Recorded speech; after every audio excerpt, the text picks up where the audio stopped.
These things are never built for 5-foot women, you know. So first of all, thank you everyone for coming. It's a pleasure to be here. I'm really thrilled that you came.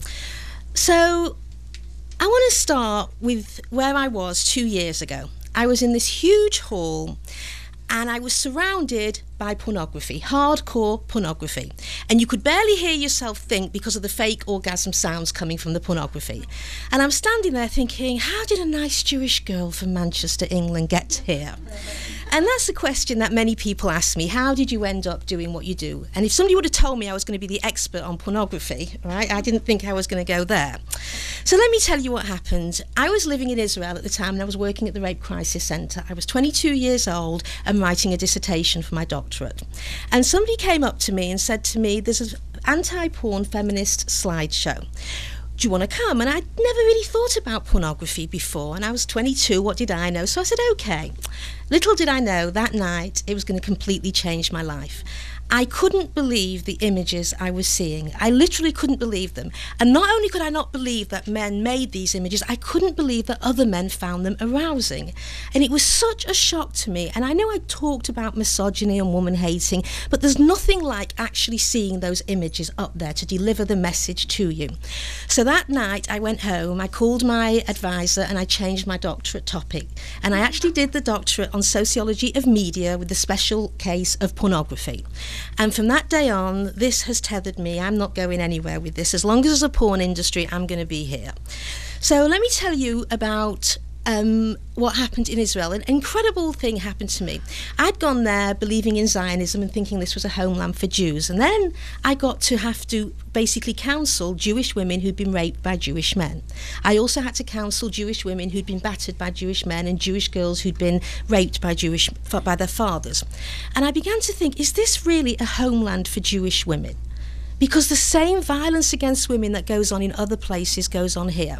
And then it kind of all coalesced one day. I'm walking down the main street in Tel Aviv, and there's a big porn image flapping in the wind, and it's a woman on her knees giving a man oral sex with Hebrew everywhere. And I thought, the last time a Jewish woman was shown publicly on her knees like that was probably in Nazi Germany, where they made pornographic images of Jewish women. And I went up to the guy and I said to him, I said, there's a law against this, and I'm now going to go to the police and I'm going to get you arrested. Of course, there was no law, right? So they just said that in the hope I'd get him to take it down. And he looks at me, this man.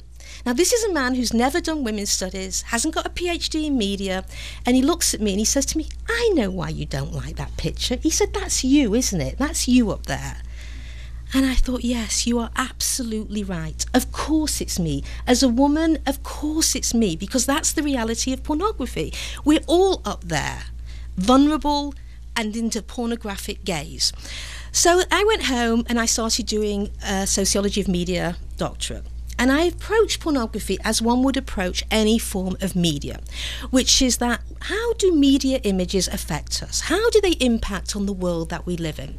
And of course, anyone who's progressive politically talks about the role of the media in an unequal society, how the fact that a few have access to most of the resources, and how do we legitimize that? How do we normalize that through a media?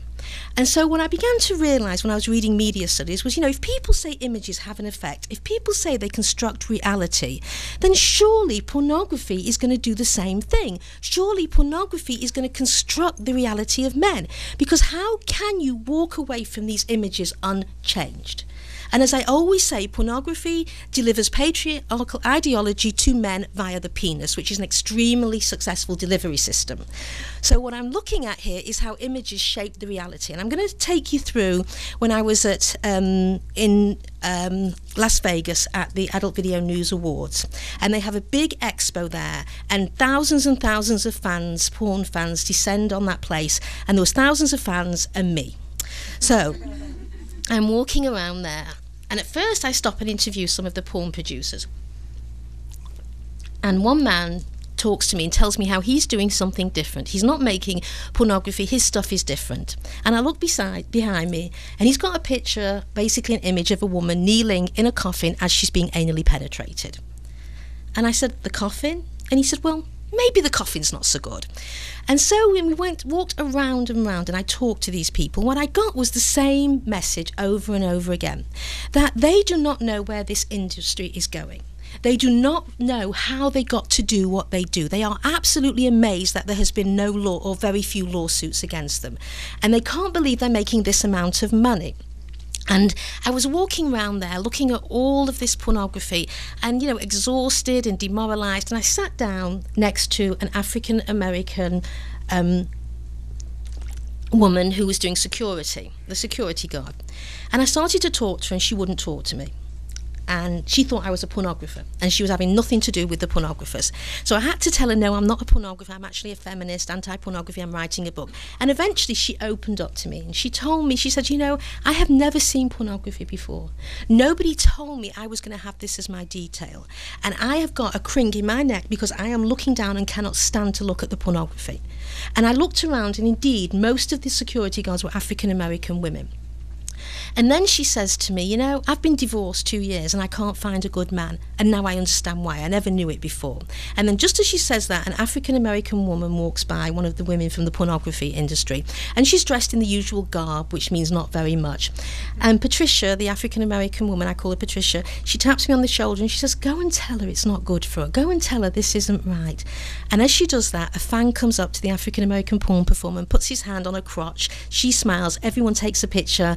And Patricia just groans. And there she was plotting her exit as far away from Las Vegas as possible.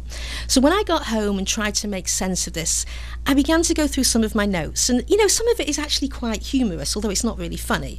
For example, I went up to a store where they have what's called real dolls. Anyone heard of real dolls? These are these anatomically correct dolls which are worth thousands of dollars. I think there's a 6-month waiting list. I know there's a waiting list. You can choose exactly what size breasts, what colour pubic hair, what lipstick. You get to choose all of that. And I went up to the guy who was behind the desk there and I said, I'm interviewing people, I'm a journalist, I'm writing a book. And I said, so why do men buy these dolls? He said, well, you know what? He said, they really help men develop relationships with women. So this is what he's telling me. And then he says, but you know what? He says, a lot of women also buy them for their husbands. And I said, so why do you think that is? He says, because these women want lesbian experiences. Yes, this is a lesbian experience with a doll, right? And then what he said to me, which is so interesting, because this tells you something about the industry. I said to him, did you actually see Lars and the Real Girl? Has anyone seen that movie? And he said, not only did I see it, he said, we consulted for it. He said, and the day it came out, our website crashed. That's how popular it was. So you can see the meshing of the industry with mainstream pop culture. So what I'm going to do is give you sort of a brief introduction to my book and show you what I actually wrote about. And I start by walking people through the porn industry. And I do that for a very specific reason. Because many women, especially, and older men, they can't understand why I'm so upset by just a collection of pictures of women in a cornfield smiling with no clothes on. Well, of course, that's not what pornography is today, but that's the image that a lot of people have. So what I have to say is I'm upset because pornography today looks nothing like that. And that was bad enough in its sexism and objectification, but we have now taken it to a completely different level.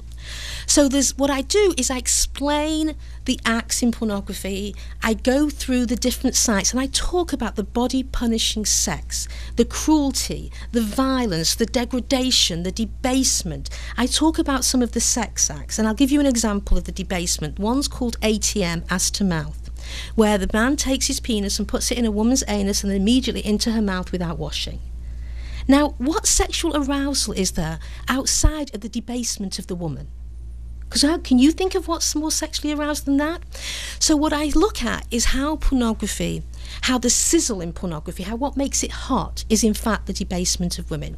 So I go through the different sites and I walk people through. And the question is, what effect is this going to have on society? Because the first age of downloading downloading pornography for children is 11 years old. So think about this: 11-year-old boys, the first entree into sex is pornography. And it's not your father's Playboy. It's that hardcore body-punishing sex. So the question is, what effect is this going to have on young boys whose sexuality is still developing, who don't even own their sexuality yet, and before they own it, they give it to the pornographers? And so think about, we're in a new world here, because it used to be that generations of boys would grow up, they would be, have hormones raging, they'd go and find their father's Playboy, and they'd have limited access to the Playboy. Today, it's anonymous, it's affordable, and it's accessible 24 hours a day. And so what we're talking about is bringing up a generation of boys on images that we have never before brought them up on. Now, people say, what's going to be the effect of this? Well, we don't know, because we're in the middle of a social experiment. And it's an experiment, I bet, that most of you never signed on to. But we're going to have to wait and see. But I can begin to tell you what some of the effect is, given the men I've interviewed, which is in the book. The interviews, I really talk to men and ask them about their pornography use. And I do it kind of open-ended so that they get to talk rather than me directing them what they should be talking about. And a lot of them now are very interesting, because I've been doing this for over 20 years. And I used to get an incredible amount of anger and defensiveness, and they would fight with me. And now I don't see that. And what's really strange is how they have actually stopped being defensive and angry, and now they feel anxious about their pornography use. They feel there's something not right in it. And I'll give you an example. I gave a lecture in a huge hall in a northeastern university, and a woman stands up and says, why are men using pornography? What's wrong with them? Why do they do it? And I said, well, rather than ask me, let's turn to the men in the room and talk to them. And one guy gets up and he said, I feel like I'm going to faint. I'm so anxious, but I have to tell you my story. And then he tells a heartbreaking story of his habitual use to pornography. And then he sits down, and then other men start standing up, telling their stories.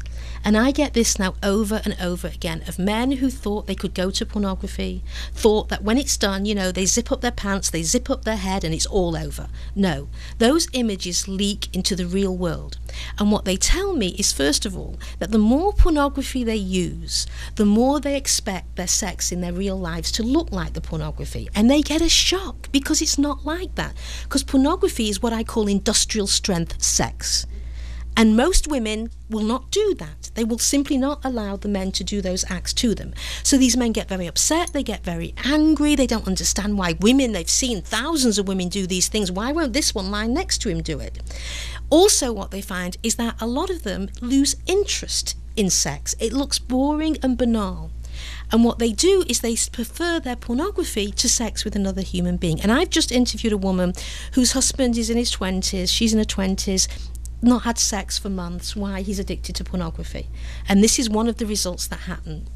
Another thing that happens is men find that they cannot ejaculate without pulling up images of their favourite porn star. And they feel bad about this, because they want to be present during sex. They don't want to be thinking of the pornography, or they have to pull up their favourite scenes.